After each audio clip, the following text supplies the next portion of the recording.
Hello everyone. So today we are starting with principles of scientific management. अभी scientific management हमने पहले इससे पहले पढ़ा कि मॉडर्न मैनेजमेंट के प्रिंसिपल्स कौन से हैं. Now are scientific management principles. So scientific management principles were given by F.W. Taylor, Frederick rich Taylor. Okay, so Taylor की spelling is TAYLOR. Okay, done. अभी फर्स्ट रूल इसने क्या बोला? मैनेजमेंट प्रिंसिपल्स के अंदर फर्स्ट आया science not rule of thumb. अब इसने क्या कहा? आप कोई भी चीज तुक्केबाजी से नहीं कर सकते, राइट? आप अंदाजे के साथ कोई चीज नहीं कर सकते. आपको साइंटिफिकली देखकर चीज को आप कोई भी एक्शन लोगे, साइंटिफिक एक्शन होना चाहिए. फॉर एग्जाम्पल, आप क्लास 10th तक स्टूडेंट्स पढ़ते थे, red litmus paper turns into blue, कोई ऐसे डाला एंड वो कलर चेंज कर लेता था, राइट? उसके बाद आप देखते थे कोई चीज ऊपर से हमने ड्रॉप की, अगर पेन ड्रॉप किया तो वो ग्रेविटेशन के कारण वो नीचे चीज जा रही है, राइट? सो अभी यहाँ पे क्या है? Science not rule of thumb ये कहता कि कोई भी चीज आप अंदाजे के साथ नहीं करेंगे. ऑर्गेनाइजेशंस में आपको क्लियर कट साइंटिफिक वे अपनाना पड़ेगा, सोच कर, क्रिएट कर कर, उस ऑब्जर्व करके, एक्सपेरिमेंट्स करके. देयर आफ्टर कोई हिट एंड ट्रायल बाजी नहीं होगी, तुक्केबाजी नहीं होगी, राइट? जैसे आप देखिए, घर पे सब्जी बनाई आप लोगों ने, ठीक है? सब्जी जब बनाई, कई बार क्या होता है, रूल ऑफ थंब क्या कहता था कि आप तुक्के के साथ नमक मिर्च मसाले डाल दीजिए. लेकिन वो क्या था? साइंस रूल ऑफ थंब था, ठीक है? लेकिन यहाँ पर साइंस क्या कहती है कि ऐसा नहीं होना चाहिए. साइंस कहती है कि आप रोज एक स्पून, जौन सा आप मेजरमेंट आप सोच के लीजिए, स्पून जौन से भी आप मेजरमेंट ले रहे हैं, आप ध्यान से लीजिए, आपका रोज टेस्ट सेम ही आएगा, राइट? सो भी यहाँ पे क्या कहा? According to this principle there should be scientific study and analysis of each job. इसी तरह उसने क्या कहा? हर काम करने के लिए एक स्टडी होनी चाहिए साइंटिफिक, एंड उस स्टडी के साथ एनालिसिस होना चाहिए हर काम का जो भी आप कर रहे हो. फॉर एग्जाम्पल, अगर मैं कहती हूँ स्टूडेंट्स को क्वेश्चन पेपर दिया जाए, why there is time set 3 hours? क्योंकि वो साइंटिफिकली चेक किया गया है कि हाँ, एनालाइज की गई है हर जॉब को, right? In order to replace the old rule of thumb. So rule of thumb क्या कहता था? कि अंदाजे के साथ, हिट एंड ट्रायल के साथ आपका काम चल जाएगा, राइट? अभी यहाँ पे क्या कहा? और hit and trial method, he believes that there is one best method to maximise efficiency. उसने क्या कहा? टेलर ने क्या कहा कि हर काम करने का एक बेस्ट मेथड है. आप काम अगर साइंटिफिकली करोगे तो आपकी एफिशिएंसी ज्यादा हो जाएगी, which can be developed through study bye investigating traditional methods. आप पुराने जो मेथड्स हैं उनको इन्वेस्टिगेट कीजिए, स्टडी कीजिए, एनालाइज कीजिए, और उसके बाद बेस्ट मेथड को अपनाया जाए साइंटिफिक वे से, राइट?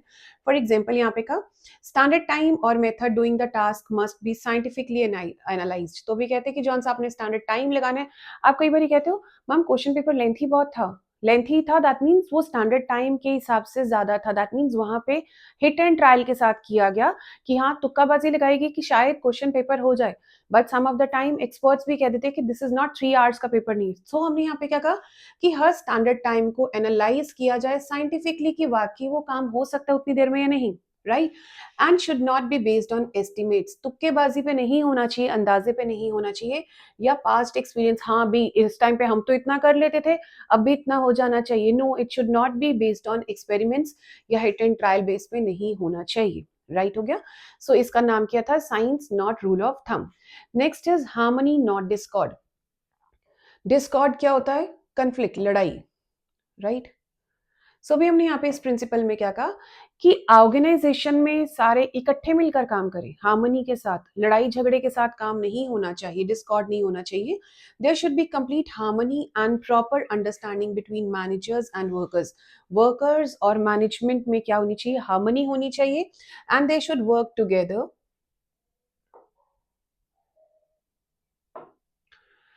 Towards organisation goal. और इकट्ठे मिलके किस तरफ काम करें? ऑर्गेनाइजेशन गोल की तरफ.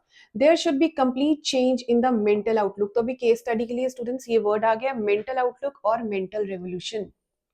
दैट मीन्स कि आपने, आपका सोचने का नजरिया जौन सा है वो उसमें चेंज लेके आया जाए, राइट? सो उसको क्या कहते हैं? Mental outlook and mental revolution. कि आपके सोचने के नजरिए में, मैनेजमेंट और वर्कर्स के सोचने के नजरिए में चेंज आना चाहिए. Both should give up their enmity. आप अपने एक दूसरे की तरफ एनिमी जौन सा आपके पास है कि हम एनिमी है एक दूसरे के, या एनिमिटी है, जेलसी है आपके एक दूसरे के लिए, आप दोनों को ही वो गिव अप करनी चाहिए, छोड़ देनी चाहिए towards each other, and should have positive feeling, और आपस के लिए एक दूसरे के लिए पॉजिटिव फीलिंग होनी चाहिए. सो केस स्टडी के लिए these both lines are, mental outlook word आ सकता है, मेंटल रेवोल्यूशन आएगा, और उसके बाद क्या है, एनमिटी वाली लाइन आ जाएगी. अब स्टूडेंट्स यहाँ पे तो एक केस स्टडी के लिए कई बार यही क्वेश्चन आ जाता है, व्हाट इज मेंटल रेवोल्यूशन. तो मेंटल रेवोल्यूशन में आप ये पूरा पॉइंट लिखेंगे, प्लस नोट्स के अंदर लास्ट में ये टॉपिक हम करेंगे भी कि मेंटल रेवोल्यूशन क्या है, कि आपको अपना सोच एक दूसरे की तरफ पॉजिटिव रिलेशन बनाने की तरफ होना चाहिए. So example is, instead of fighting over distribution of profits, both management and workers must focus on increasing it. तो कहते हैं जहां पे आप लड़ाई करते हो कि प्रॉफिट ज्यादा हो, है ना, और मैनेजमेंट को ही मिले, आप दोनों को ये करना चाहिए, इस तरह से काम करना चाहिए कि हम डिस्ट्रीब्यूट करेंगे प्रॉफिट्स, जब भी आएंगे वर्कर्स और मैनेजमेंट में डिस्ट्रीब्यूट करें. So workers must focus on increasing it, workers उसके ऊपर फोकस करें कि कैसे प्रॉफिट इंक्रीज होंगे. For this, workers should work hard to raise the profits and management should share the increased profits with workers. Management को ये भी ध्यान रखना चाहिए कि आप कैसे ही workers के साथ उन profits को share कर सकते हो. So this example itself is important for case study.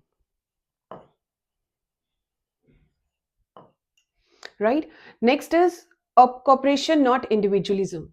Cooperation not individualism का मतलब कि सारे इकट्ठे मिलकर काम करेंगे. इंडिविजुअलिस्टिक नहीं आपने सोचना कि मैंने अपने बारे सोचना है, राइट. सेल्फिश होकर हम नहीं सोच सकते. There should be cooperation between management and workers. तो कहते हैं मैनेजमेंट और वर्कर्स में क्या होनी चाहिए, आपस में कॉपरेशन होनी चाहिए instead of individualism. It is an extension of harmony not discord. So this is important line for case study.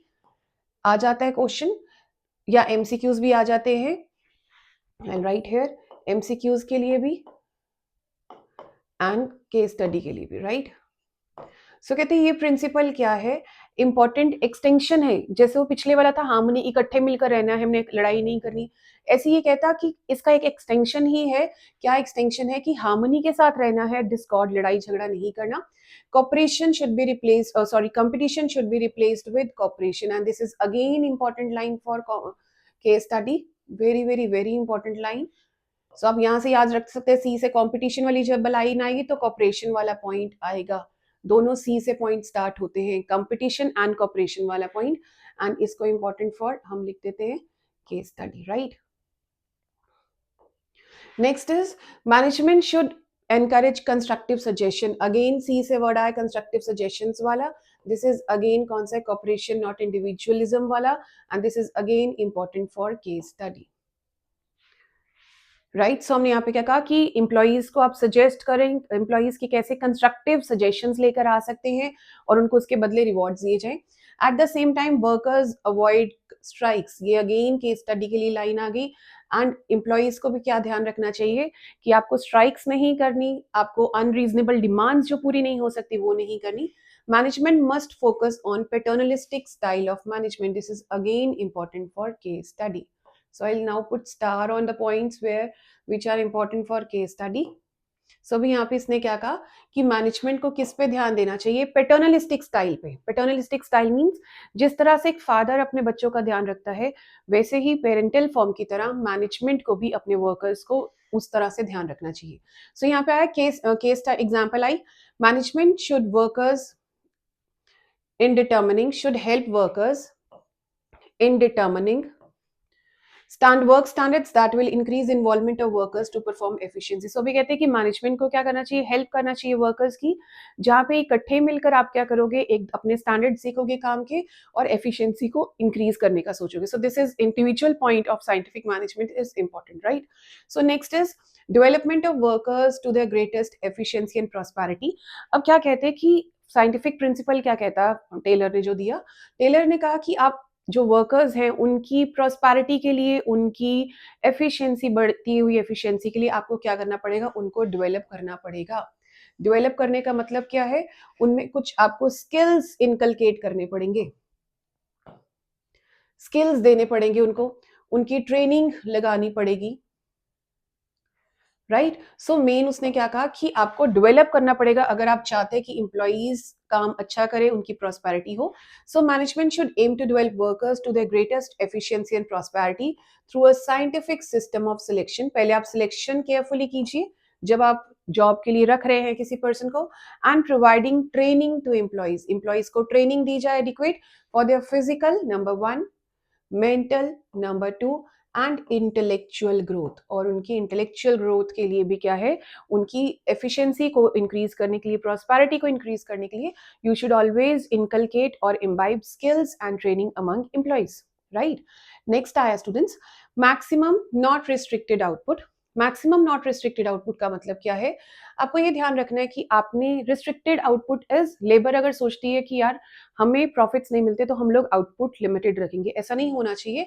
आपको ये सोचना चाहिए आपको मैक्सिमम आउटपुट चाहिए, कम कॉस्ट लगानी है, खर्चा कम करना है, बट आउटपुट प्रोडक्टिविटी आपको ज्यादा देनी है।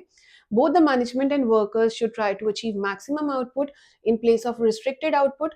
This will be beneficial to both the parties, दोनों के लिए ये फायदेमंद होगा अगर आप मैक्सिमम आउटपुट की बात करते हैं तो। So maximum output with result in higher wages, अगर आउटपुट ज्यादा होगा, प्रोडक्टिविटी ज्यादा होगी, प्रॉफिट ज्यादा होंगे, वेजेस ज्यादा हो जाएंगी। सो उसके साथ हमने क्या कहा, दोनों को ही फायदा होगा, it will be interested product in increase productivity is also in the interest of consumer and society as a whole. So अभी कहते हैं जितना ज्यादा प्रोडक्शन होगी उतना ज्यादा कंज्यूमर्स के लिए भी सस्ता होगा, ठीक है, मास प्रोडक्शन होगी, सोसाइटी के लिए भी वेलफेयर का होगा, वेस्टेज नहीं होगी इकोनॉमी में, right. So next is equal responsibility between management and workers, last principle आया। सो इसके अंदर हमने क्या कहा कि मैनेजमेंट यहाँ पे जब काम होना है वहां पे इक्वल रिस्पॉन्सिबिलिटी हो। आप सिर्फ ये नहीं कह सकते कि वर्कर्स ने ही काम करना है, आपको इक्वल दोनों के बीच में रिस्पॉन्सिबिलिटी देनी पड़ेगी। मैनेजमेंट को भी उतनी ही रिस्पॉन्सिबिलिटी ऑर्गेनाइजेशन की तरफ है जितनी पेड वर्कर की है, राइट।